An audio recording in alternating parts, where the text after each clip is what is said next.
So tonight I ask you one last time, are you ready to make your voices heard?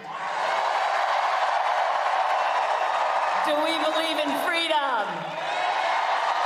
Do we believe in opportunity? Do we believe in the promise of America? And are we ready to fight for it? You're going to say, Kamala, you're horrible at your job. You don't know what you're doing. You're a low IQ individual. We want smart people. We want cunning people. We're dealing with the smartest people in the world. We don't want you negotiating nuclear deals because you don't know what the word nuclear means. Kamala, you're fired. Get the hell out of here. From the man who got crushed in his one debate with Kamala Harris and was too scared to do another one. Literally just down to the final hours, insulting women across the board. Joining us now on this election day, Rogers Chair in the American Presidency at Vanderbilt University, historian Jon Meacham, and author and NBC News presidential historian Michael Beschloss. Good to have you both. So, Jon, you have a guest essay in the New York Times opinion section this morning entitled, I'm a presidential historian. This is my biggest regret about Trump. What is that? It is a big list, so I had to focus on one. I thought for a long time, and my friend Michael was right long before I was, which is often true with Beschloss, which is kind of one of the annoying things about him. But I thought Trump was a difference of degree, but not of kind. I thought this was if Huey Long had become president, if George Wallace had become president, and that he was a recognizable phenomena within the American story, an embodiment, yes, of our worst impulses, but the fullest manifestation of things we had seen and dealt with. What he proved to me in the post-election period in 2020 was that he was a unique threat. Strike the verb tense. He is a unique threat to the constitutional order because a lot of American figures who had a lot more reason to attack election results, starting with Andrew Jackson in 1824 and moving through Nixon in 60 and Humphrey in 68, Gore in 2000, Senator Clinton in 2016, they all had a lot of oxygen if they wanted to do something terrible, but no one did. Because ultimately they respected the rule of law. The former president does not. No. And that's what makes him the unique threat. Absolutely unique because he is proven. This isn't just chatter on an election morning. He has shown us. If we believe we live in an age of enlightenment, we are supposed to obey reason over passion. That was the point of Madisonian democracy. He has shown us what he is. If not for Mike Pence, it is hard to know where we would have been the last 4 years. If not for President Biden, it is hard to know where we would have been the last 4 years.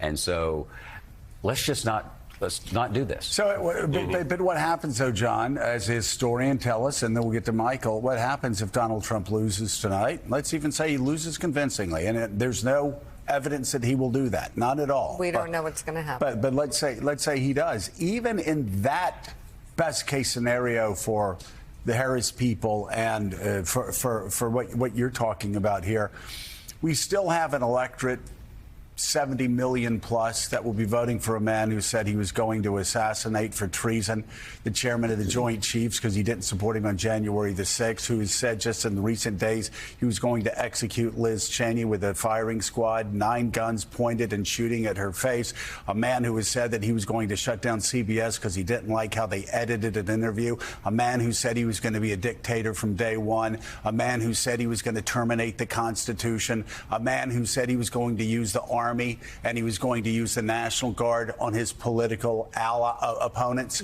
I literally could go on all day, and yet you talk to Trump voters and they'll go, he didn't say that. Wait, no, I didn't hear him. And then you say, well, here's the quote, and then they'll go, yeah, he didn't mean that. So there's something far more long-lasting than just Donald Trump, the candidate. There is a sort of Russian embrace of disinformation, a radical disvaluing devaluing of truth over the last 9 to 10 years, and a complete ignorance on civics and what the term Madisonian democracy even means, what checks and balances even means, what judicial review even means, what the rule of law even means.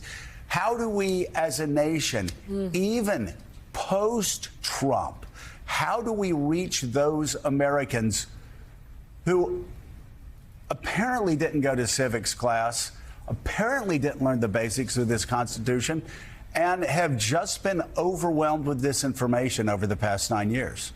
We're on trial. Yeah. Donald Trump is not the only person on the ballot. We are. The American citizenry is on the ballot. And all the lines that come to mind, right? All the stake freet of American patriotic conversation. A republic if you can keep it. The Washington said in the farewell address, a republic cannot endure in the absence of religious and moral principle. It is not just about the letter of the law. It's about the spirit of the law. And enough of us, and this is precedented, enough of us have to decide that we're willing to lose a round in order to keep a larger experiment going. Yeah. And the good news there is that for a quarter of a millennium, we were willing to do that. That doesn't mean we will do it going forward, but it does mean that we have the evidence of the ages on our side. My view is that history should not be comforting in this moment, right? This is not dorky Zoloft.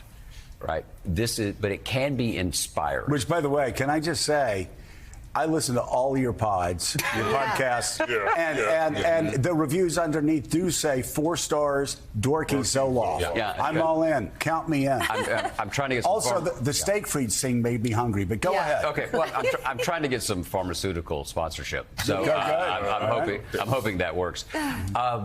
But you do. It can be inspiring. Right? So 55 years ago, a man from South Carolina will appreciate this. A man from Alabama, Georgia will appreciate this. Who would not have wanted to be on the Pettus Bridge with John Lewis and Hosea Williams? And there were people on the Pettus Bridge going down into those troopers. If everybody who now says they would have been on the top of the bridge would have been, guess what? They wouldn't have had to be on the top of the bridge. And so we have seen this country change. We can see it. We can change it again. And that's an inspiring thing. It should not be comforting because this is really, really hard. We have only been a multiracial democracy since 1965. Right. Remember, when everybody goes in to vote today, for those who go in to vote, think about that. That not the first time somebody went in and voted in a multiracial democracy was 1968. This is a young, fragile experiment, and we should treat it that way. We certainly should. And Willie, we need in national the spirit service. of John Meacham, I mean, when people are confused or walking around as if there's sort of an ambient days around Americans. Quietin. How does that? Do I get the pharmaceutical deal there? I should have stayed in bed. No, that was very good. That's an evergreen statement. So, Michael Beschloss. Let's see if he's going for a pharmaceutical deal like Meacham. Let's give him a chance. Here's your moment. Right. I'm going to try hard. There you go. Michael, you and John and other great historians often talk about hinge days in history, hinge moments in history, and we could go through them all over the last 250 years in this country. This does feel in many ways like a hinge day, which is to say we're going down one of 2 very different paths by perhaps tomorrow morning.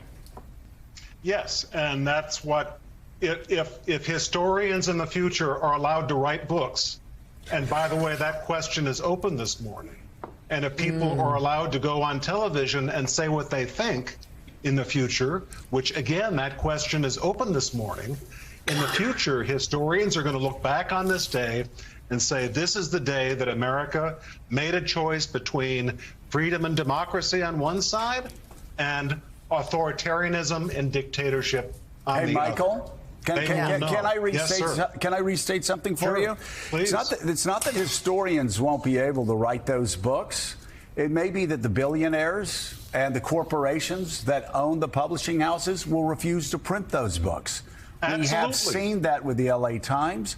We have seen that with the Washington Post. I will not get into details. We have even seen that with other countries, liberal democracies who so fear Donald Trump that they are already preparing for the worst. We see billionaires on Wall Street who 6 months ago expressed contempt for Donald Trump. People that walked away from him after January the 6th, saying that he was bad for American democracy, who are now preemptively kowtowing to someone they fear will be an authoritarian leader. So this is not high drama. This is the reality we live in. Who would have ever believed 3 weeks ago that the Washington Post, who rewrote the rules of journalistic history with Woodward and Bernstein by keeping politicians accountable, who would have ever believed a few weeks ago that the Washington Post would have written an opinion endorsing Kamala Harris and their billionaire owner would scuttle it a few days before the election because he was so fearful that a vengeful Donald Trump would go after his business, not just the Post, but Amazon, his AI business. Who would have believed that? But now that's the world we live in. Yes. It is, and that's what happens when strong men come to power. That happened in Italy in the 1920s and 1930s, Germany in the 1930s. Certainly has happened in Hungary, and Viktor Orban, of course, is one of Donald Trump's most notorious heroes. He said we should follow that model, and so it may be. And this is what happens when America begins to go toward dictatorship. And I think all of us, talking right now, we would have all said, I'll speak for all of us, and if I'm wrong, correct me. If we had discussed this 20 years ago and we had said one of the two major party nominees is promising, just as Joe was saying, suspend the Constitution, pit the Justice Department, the Defense Department against political enemies, and run this country out of the White House telling businesses what to do, small businesses, labor unions, it's all done by one leader in the White House giving orders, we would have said that person could not get 50% of the vote. As we speak this morning, the polls that you were all talking about saying that a presidential nominee, you have to give Donald Trump credit for this. He's been very straightforward. He has said, if you elect me, you're going to get violence, you're going to get dictatorship for at least a day. He has made very clear what's going to happen. That's a campaign promise. And what I cannot understand is that half the country seems to think that that's fine. John Meacham, final thoughts. We're on trial. Everything that everybody here, you served in the noblest body in the legislative world. Oh, please. I love you, John Meacham. The People's House is the Lay it on noblest the record. body. The lower Come on, house. let's go. No, not the lower house, the People's House. It's on. What did Burr say that if the House of Lords? if What did he the say? if the Republic ever dies, they'll die in the United States Senate. But here, one thing that might have happened. Because they're all old and tired, but go ahead. But here's my but here's God. what may have happened. The floor of the United States Senate, when it confirmed Republican justices outside the vernacular of ordinary protocols, gave us a Supreme Court that gave us a radical decision that is most likely going to turn this election. My final thought is people bled, people died, people suffered for the right to vote, and without the vote, without realizing what's at stake, and it's not marginal tax rates, and it's not electric vehicles, as important as all that is, this is about, are we going to have the ability to live lives of purpose and prosperity under the rule of law, or are we not, as Michael says? All right. All right. Well, we had Beschloss and Meacham. We didn't get to Hayes Tilden. Oh, my in God. 1876. That's tomorrow. We have time. Tomorrow, okay. Presidential historians. John Wait. Meacham. Let's hope that's not tomorrow. Yeah, We do not want to Still on talk the about a door. He's disputed. Zoloft. Presidential historian John Meacham and Michael Beschloss, thank you both very much Thanks, for being on guys. this morning. And